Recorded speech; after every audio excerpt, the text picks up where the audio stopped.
Good morning students. तो बेटा next topic है आपका। देखो, इससे पहले हम लॉज ऑफ केमिकल कम्बिनेशन पढ़ के आए हैं। There are different laws in chemical reaction.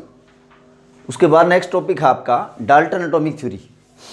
Matter के लिए है ये। मैटर के बारे में एक्सप्लेन करने के लिए जॉन डाल्टन साइंटिस्ट है, इसने 1808 में एक थ्योरी दी थी मैटर के बारे में, डाल्टन एटॉमिक थ्योरी। और इस थ्योरी से हम लॉज ऑफ केमिकल कम्बिनेशन को भी एक्सप्लेन कर सकते हैं। From the main points of this theory we can explain the laws of chemical combination. तो मेन पॉइंट्स जो इस थ्योरी के हैं वो हम डिस्कस करेंगे आज के लेक्चर में। First point is matter is made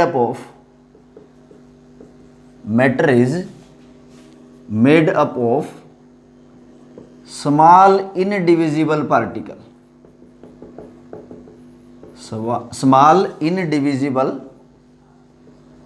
particles, जिसको हम क्या बोलेंगे, एटम्स बोलेंगे। फर्स्ट पॉइंट समझो एक बार। मैटर किससे बना होगा? बहुत छोटे छोटे पार्टिकल होंगे। इनडिविजिबल मीन्स जिसको आगे डिवाइड ना किया जा सके, ऐसे पार्टिकल्स को हम क्या बोलेंगे, एटम्स बोलेंगे। This is first point of Dalton atomic theory. Second point में बोला गया है कि एक ही एलिमेंट में जितने भी एटम्स होंगे, क्योंकि एलिमेंट के अंदर एटम्स प्रेजेंट होंगे, किसी एलिमेंट के जो एटम्स होंगे वो सारे सेम होंगे। सेम किसके रिस्पेक्ट में? With respect to mass, size and chemical properties. तो सेकंड पॉइंट है atoms of same elements are same in size, mass and properties। Properties होती हैं विशेषताएं। एटम्स जो होंगे एक एलिमेंट के वो सारे एक जैसे होंगे साइज में। मतलब ये नहीं है कि जैसे एक एलिमेंट है उसका एक एटम छोटा हो जाएगा, एक एटम बड़ा हो जाएगा। मास सेम रहेगा और प्रॉपर्टीज़ भी सेम रहेंगी। जैसे अगर मैं कहूँ कि एग्जांपल, सपोज आपके पास ये एलिमेंट है, सपोज आयरन है। आयरन में एटम किसके होंगे? आयरन आपके पास एक एलिमेंट है, उसमें बहुत सारे एटम्स हैं। तो हम ये कहेंगे कि ये जितने एटम्स हैं, देखो डाल्टन एटॉमिक थ्योरी में बताया गया है कि एक एलिमेंट में जितने भी एटम्स होंगे उन सब का साइज, मास और प्रॉपर्टीज क्या होंगी, सेम होंगी। तो सेकंड पॉइंट है। थर्ड पॉइंट है atoms of different elements are different in size, mass and properties.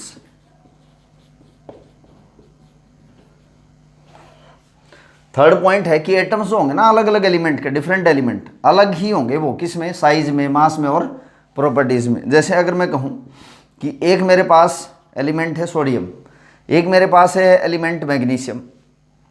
तो जो सोडियम एलिमेंट है इसमें जो Na के एटम्स होंगे, यहाँ जो मैग्नीशियम एलिमेंट है इसमें जो मैग्नीशियम के एटम्स होंगे, तो सोडियम के एटम्स का साइज अलग होगा, मैग्नीशियम के एटम का साइज अलग होगा। सोडियम के एटम का मास और मैग्नीशियम के एटम का मास अलग होगा, इनकी केमिकल प्रॉपर्टीज भी अलग होंगी। तीसरा पॉइंट है डाल्टन एटॉमिक थ्योरी का कि अलग अलग एलिमेंट्स के जो एटम्स होंगे उनका मास, साइज और केमिकल प्रॉपर्टीज क्या होंगे, अलग अलग ही होंगे। नेक्स्ट पॉइंट आपका है fourth point, atoms of same और different elements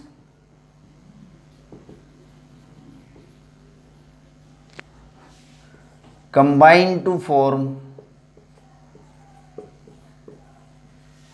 compound atom.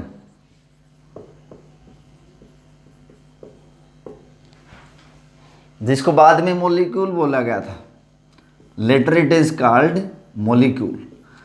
Compound जो एटम है बाद में इसको मॉलिक्यूल बोला गया था।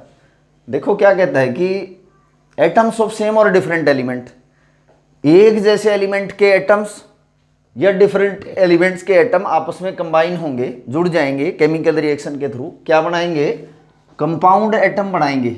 डाल्टन एटॉमिक थ्योरी में बोला गया है कंपाउंड एटम को बाद में मॉलिक्यूल बोला गया। जैसे देखो आप O2 एक मॉलिक्यूल है ऑक्सीजन का, इसमें एटम्स दोनों किसके हैं, दो एटम्स हैं किसके, ऑक्सीजन के। आप देखो नाइट्रोजन का मॉलिक्यूल है, इसमें दोनों एटम्स किसके हैं, नाइट्रोजन के हैं, तो ये मॉलिक्यूल हैं।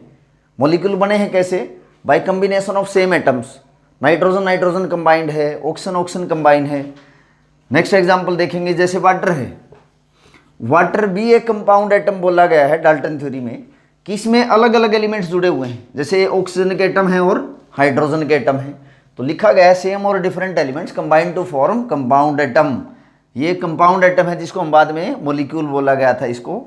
नेक्स्ट है जैसे अमोनिया का मॉलिक्यूल है, इसमें आप देखोगे कि अलग अलग एलिमेंट्स के एटम्स जुड़े हुए हैं, तो इसको भी कंपाउंड एटम बोला गया है डाल्टन थ्योरी में, जिसको बाद में क्या नाम दिया गया, मॉलिक्यूल। तो एक जैसे एटम्स भी जुड़ सकते हैं एक ही एलिमेंट के, और अलग अलग एलिमेंट्स के एटम भी आपस में कंबाइन हो सकते हैं, क्या बनाएंगे, कंपाउंड एटम बनाएंगे। फोर्थ पॉइंट है। फिफ्थ पॉइंट है, जब एटम्स आपस में जुड़ के कंपाउंड एटम बनाएंगे तो वो जिस रेशो में जुड़ेंगे वो सिंपल वोल नंबर रेशो रहेगी। तो फिफ्थ पॉइंट है, atoms of different elements when combine will show simple whole number ratio, simple whole number ratio। इसमें ये कहा गया है इस पॉइंट में कि जब एटम्स जुड़ेंगे किसी भी कंपाउंड में, कंपाउंड एटम में जो एटम्स प्रेजेंट होंगे, atoms of different element when combine, एक दूसरे के साथ जुड़ेंगे, will show simple whole number ratio.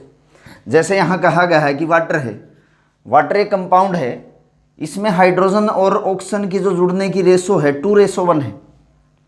दो एटम्स जुड़े हुए हैं हाइड्रोजन के और एक एटम जुड़ा हुआ है किसका, ऑक्सीजन का। आप देखोगे कि अमोनिया है, अमोनिया के मॉलिक्यूल में एक एटम 3 एटम के साथ जुड़ा हुआ है, तो यहाँ रेशो आप देखोगे सिंपल वोल नंबर रेशो में जुड़ते हैं। और ये जो फिफ्थ पॉइंट है ये हमारे लॉज ऑफ केमिकल कम्बिनेशन के कौन से पॉइंट को एक्सप्लेन करता है, हमने लॉ ऑफ केमिकल कम्बिनेशन में पढ़े हैं, law of conservation of mass, law of definite proportion and law of multiple proportion and Gay Lussac's law of combining volume. तो एटम्स जब आपस में जुड़ेंगे उनकी ratio simple whole number ratio होगी, मतलब रेशो फिक्स है। तो हमारा ये लॉ ऑफ डेफिनेट प्रपोर्शन को भी एक्सप्लेन करता है। डेफिनेट प्रपोर्शन में हमने ये पढ़ा था कि किसी भी केमिकल कंपाउंड में जो एलिमेंट्स जुड़े होंगे उनकी मास की रेशो फिक्स होती है। तो यहाँ एटम्स की रेशो अगर फिक्स होगी तो मास की रेशो भी फिक्स हो जाएगी, यानी कि atoms of different element, atoms जब अलग अलग एलिमेंट के जुड़ेंगे तो उनकी मास की रेशो फिक्स होती है। जैसे कि अगर मास की रेशो की यहाँ बात करें तो 2:16 में ये जुड़ा हुआ है, मास की रेशो है ये, तो सिंपल में लिखेंगे तो 1:8। और अगर एटम्स की रेशो हम लिखेंगे तो 2:1 है, 2 atoms of hydrogen and 1 atom of oxygen. ऐसे ही अगर एटम्स की रेशो देखेंगे तो 1 atom of hydrogen combined with 3 atom of hydrogen. Next point है फिफ्थ पॉइंट। फिफ्थ पॉइंट से हम लॉ ऑफ मल्टीपल प्रपोर्शन भी एक्सप्लेन कर सकते हैं। फिफ्थ पॉइंट कहता है, फिफ्थ पॉइंट इज एटम्स में combine in different ratio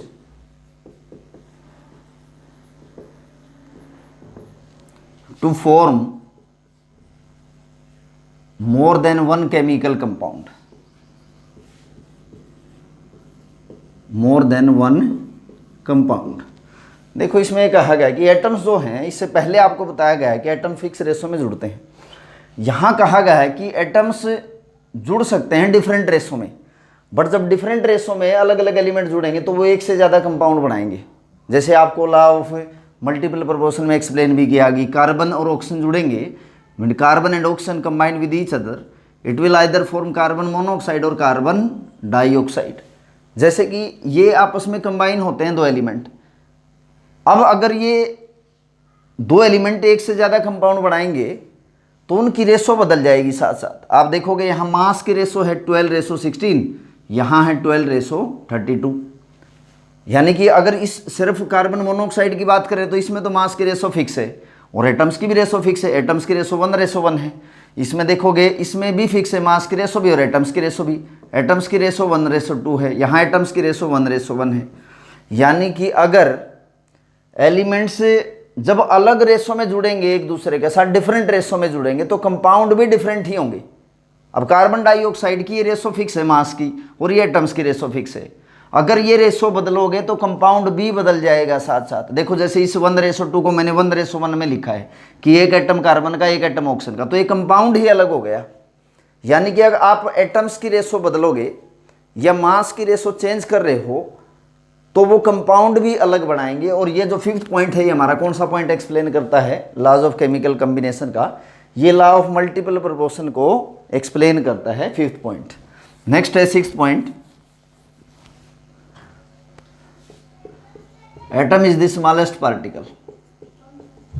atom is the smallest particle which take part in chemical reaction, which take part in chemical reaction। देखो इसमें क्या कहा गया कि एटम सबसे छोटा पार्टिकल है which take part in chemical reaction। यानी कि एटम फ्रैक्शंस में केमिकल रिएक्शन में टेक पार्ट नहीं करेगा, वोल नंबर में करेगा। जैसे एक एटम कोई केमिकल रिएक्शन में पार्टिसिपेट करता है, हाफ एटम या fraction of atom chemical reaction में पार्टिसिपेट नहीं करेंगे।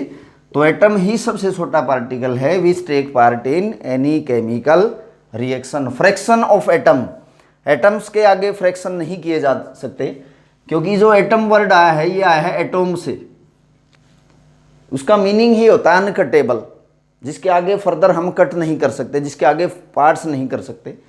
तो एटम सबसे छोटा पार्टिकल है जो किसी केमिकल रिएक्शन में पार्टिसिपेट करता है। फ्रैक्शंस ऑफ एटम पार्टिसिपेट नहीं करते केमिकल रिएक्शन में। 7th पॉइंट है atom can neither be created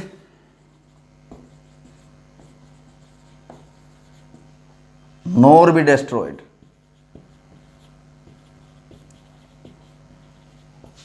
in the reaction. Atom को आप ना तो क्रिएट कर सकते हो और ना ही उसको डिस्ट्रॉय कर सकते हो। तो ये जो आपका 7th पॉइंट है ये हमारे लॉ ऑफ कंजर्वेशन ऑफ मास को एक्सप्लेन करता है। लॉ ऑफ कंजर्वेशन ऑफ मास में ये बताया गया है कि रिएक्टेंट का मास प्रोडक्ट के मास के इक्वल होता है। तो atom can neither be created nor be destroyed. Chemical reaction में सिर्फ एटम्स की रीअरेंजमेंट होती है। तो these are the main points of Dalton atomic theory जो लॉज ऑफ केमिकल कॉम्बिनेशन को एक्सप्लेन करते हैं। Thank you students.